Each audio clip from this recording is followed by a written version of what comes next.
Hey love, I'm Gina, a fitness, nutrition, and self-love coach, helping high-achieving women heal their relationship with food and their bodies so they can finally feel free, strong, and confident in their own skin.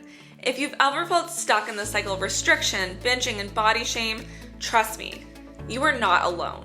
On this podcast, we're calling out diet culture BS, building your dream body without the obsession, and getting real about what it actually means to love yourself in a world that constantly tells you not to.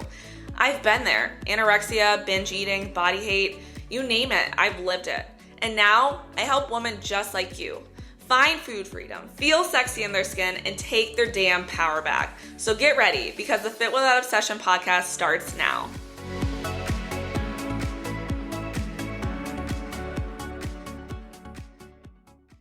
Okay, we're gonna have a real talk today, guys, because there's something that's really been on my mind that I know someone really needs to hear.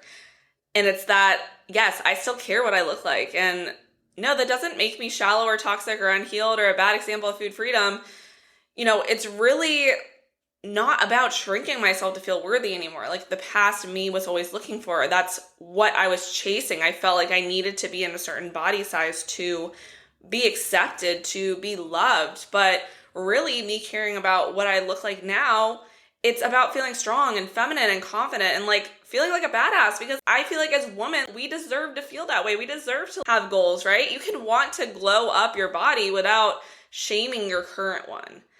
You can also want to look hot in a bikini without falling back into obsession. That's not toxic at all. It's very human to want to strive for these things, to have goals. And I think there's so much shame out there around just the wanting. And I want to talk about the shame spiral that so many of us fall into when we start to heal. Because there's a lot of pressure in the healing space where it feels like if you still want to build muscle or lose some fat or finally feel confident in shorts, then you must not really be free yet, or you must be doing the healing wrong. And I know for me, when I started healing, like I swung hard the other way. I felt like I had to reject everything that I used to want. I was like, okay, I need to stop wearing as much makeup. I need to wear baggier clothes. Like I told myself I didn't need to feel pretty because I was trying to be more than my body, right? But deep down, I missed feeling good in my skin. Like I missed like putting on some makeup and like a tight ass little dress and like being able to like go out on confident dates and like, you know, be excited about how I look. And it took me years to realize that rejecting my body was just another form of control. It wasn't real freedom. Like really having real freedom is being able to care about what you look like, but not let the negative thoughts overtake you. Right? Like to not actually act on those negative thoughts anymore. And I used to feel guilty for caring about how my arms looked in tank tops. Like I felt like I was betraying the healing I'd worked so hard for, but now I know that healing means I get to choose what I care about without having that shame. And you're not toxic for wanting to be in a place where you can feel good in your body. You're only in a toxic place if you think that that's the only thing that gives you value, because that is the furthest thing from the truth. That's what I want you to understand through this podcast episode, is that really there's a difference between obsession and intention. And yes, like I still train now. I still eat in ways that support my goals, but the energy behind the way I'm doing it now is completely different. So before, when I would go to the gym, it would be about burning as many calories as possible, or whenever I would eat and meal prep, like having the least amount of calories that I could eat. And like, it was so obsessive and destructive. And now I meal prep. Yes, I spend Sundays meal prepping and making healthful food. I literally spend hours in the gym every week because I love it, because it's a different approach now. It's one that's actually serving me and helping build me up instead of tear me down. And really, you know, when we define the line between intentionality and obsession, like one comes from alignment and the other one really comes from fear. Obsession really says like you have to look this way to be enough. But if you're approaching training or eating with intention, it says you love yourself enough to take care of your body. Because there's nothing wrong with wanting to have a healthful body. I don't want to say I'm obsessed with health, because I know we're moving away from that word. I mean obsessed in kind of the good way, right? Not the one that we're usually talking about on this podcast, but I care about what I feel like, right? Like I want to have a long life. I want to be able to live on and have a legacy and like have grandkids and be running around with them. And like there's steps that I'm going to take to get there, right? Like I might make more balanced choices with food. I might spend more time working out because those are going to be very positive things to end up with a positive end goal. And I used to, like, when I was in my obsession era, I kind of want to paint a picture for what that looked like versus now. Like, I used to weigh my spinach. I remember I would cry if someone cooked with butter. Like, that was literally probably one of my biggest fears, was just cooking things in butter and oil. I know I used to work out twice a day because I hated how I looked if I didn't. And I remember skipping a weekend trip with my friends because I was scared to miss a lift. Like, I literally couldn't go travel because I was afraid of getting off my routine. And really now I train hard because I love being strong. Like, it feels so good to me. And I eat high protein meals because I know it helps me feel energized and powerful. And now I get to go on vacation and not panic about like water weight or bloat because I know that that is not the end goal. It's not the definition of me. And I chase goals now, but I don't chase perfection like I used to. I know that I used to really chase aesthetics because I hated my body, but now I care about aesthetics and like kind of how I look, right? And like feeling strong because I actually respect my body. And the old me wanted to look good because I hated myself. Like, the new me wants to look good because I love myself. And I think it's important to recognize and be able to decipher the approach that you're having when you're going through these healthful habits, because yes, going for a run can be very healthy in some instances, but also going from a run can be very unhealthy in other instances. So I really want to talk about like how I navigate this now so that you can kind of understand what the future could look like for you and like kind of how to shift things for yourself too. Because this isn't just about mindset. It's about how it actually plays out day to day, like how I live, how I move, how I show up in my body now. And I know like right now, my current goals and routines, like I'm in a strength phase right now. I'm focusing on glute and hamstring hypertrophy. Like I am getting over kind of a little mini injury. So like I'm really trying to get back to where I was so that I am able to do these compound lifts the same.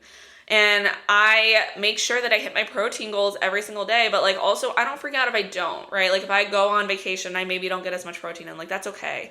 I enjoy pushing myself in the gym, but I also make sure that I'm resting. I know before when I would be training, like I said, I would be doing doubles or I would be working out every single day of the week. And like now I found a very comfortable place where I'm really able to progress and feel good in my body. Like when with working out 4 days a week, and it feels the best and most aligned for me right now. And it actually gets me excited to go to the gym instead of it actually feeling like something I'm forcing on myself.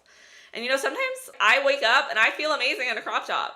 Like I feel like a badass bitch. I like look good. But other days, like I still do feel bloated and like meh. I definitely still have rough body image days, but I don't spiral either way because how I feel about myself isn't only based on what my body looks like, right? Like, yes, I can care, I can have feelings about what I'm looking like, but also I have such a bigger definition for myself than just what I look like, right? Like I am an amazing friend. I'm an amazing wife. I'm a dog mom. I love hiking. I love being outdoors. I love crafting. Like there's so many other things that go to me that I can lean into when maybe I'm not feeling as great about my body because I'm not so obsessed around my body to the point like I used to be where like that was my whole entire life. And, you know, I want you to kind of understand like what a day looks like for me. Like I celebrate my physique goals, but I don't micromanage like my bites to get there. And I make sure that I do fuel my body for strength and I don't deprive it of food. I also honor when I feel like I need rest, even if my abs aren't visible. Like even if I'm having a bloated day, if my body is asking for rest, I'm going to give it rest. I went out for dinner with my husband last weekend and I ate bread, I had the wine, like I didn't overanalyze anything. And the next morning I skipped a workout to sleep in. And I think 5 years ago, I know 5 years ago, I would have cried and I would have forced myself to make up for it. And I felt amazing, honestly, making that choice and being able to really lean into myself and listen to myself.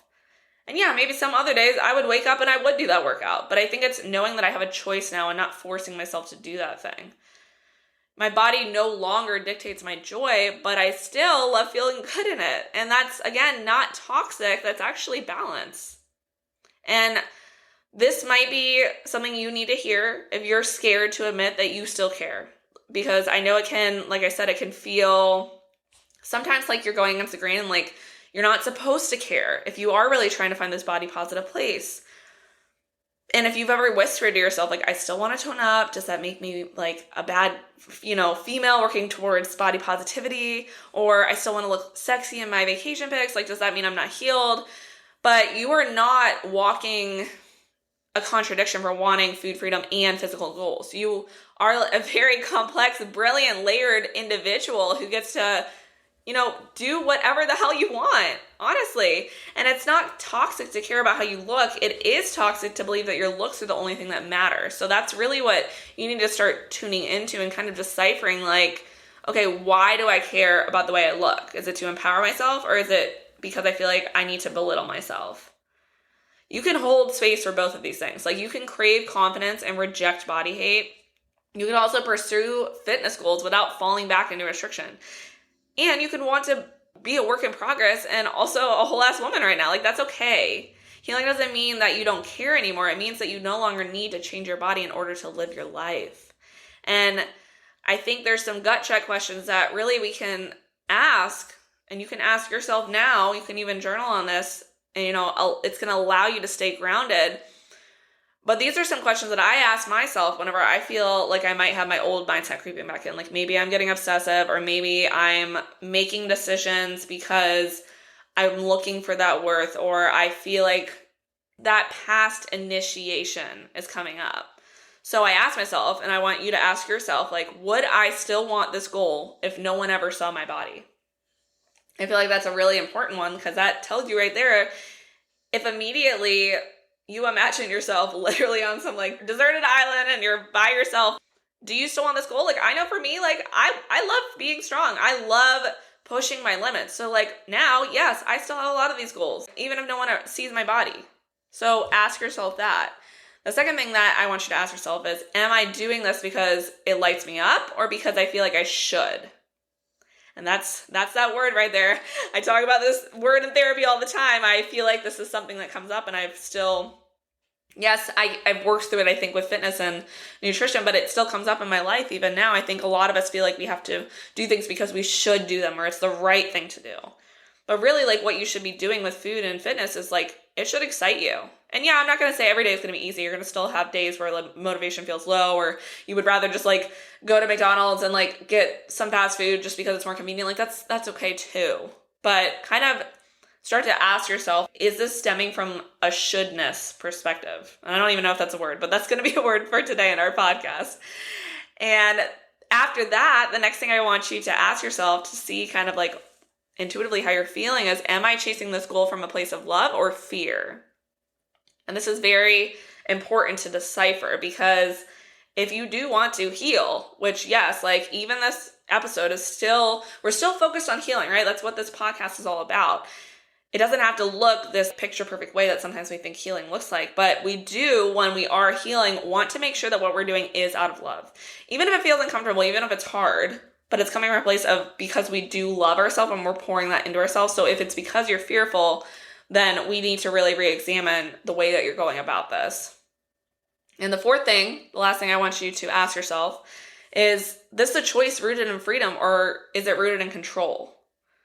Because even when we're healing, we can try to control our way through it. We can try to be perfect with healing. And I don't want you to ever feel like there is a perfect way to heal. So really, when we make choices, is this going to lead you, maybe even if it's not in this moment, but thinking of your future, is this going to lead you to that free future that you were dreaming of, that future vision that you hold for yourself? And I really encourage you to, journal on this and reflect and just have some honest conversations with yourself. Because this isn't about being fully healed. It's about building awareness, giving yourself grace, and making empowered decisions day by day. You are allowed to evolve. You're allowed to glow up. You're allowed to care about your body without making it your entire personality. And that's a big key here too. If you feel like your body is your entire life, then we do really need to take a step back and focus more on the healing and less about maybe those aesthetic goals you have right now. Because you can still take a step back now and then return to those goals in the future. I know I've had to take a bit of a journey of taking steps back. I couldn't focus on my looks for a while, but now I'm in a place where I really can be empowered and do that because I've gone through this healing process. And I want you to know you're allowed to feel the way that you feel. and also be confused. Like, I think it's okay to not fully be able to maybe answer some of those questions right now, but I really just want you to start tapping in, and really, the more that you ask yourself these things, the more that you are going to become connected with the habits that are going to help you feel your best. And if you're in this in between right now where you want to heal, but you do still care what you look like, I'd love to hear from you. I want you to know, like, I promise you are not alone. My DMs are always open. And really being able to find a body that you feel good in and a body that you feel like looks good is something that I definitely help clients with in Fit Without Obsession. And I would love to help you on this journey if you are feeling like you are stuck in this zone. But I'm thinking of you. I'm rooting for you always. And I just want you to know, again, it's not toxic for you to have the goals that you have. Thank you so much for tuning into the Fit Without Obsession podcast. If this episode helped you heal, grow, or just feel a little less alone, go ahead and hit the follow button so that you never miss a moment of this journey. And if you loved it, share it on your stories and tag me at @thefitbean_. I seriously love seeing what resonates. Sharing this podcast helps more women step out of a session and into their power. And that ripple effect starts with you. And if you're ready for deeper support, check the show notes for ways that we can work together. Just remember, eat the pasta, wear the shorts, and love the hell out of your life. You deserve it always. Talk soon.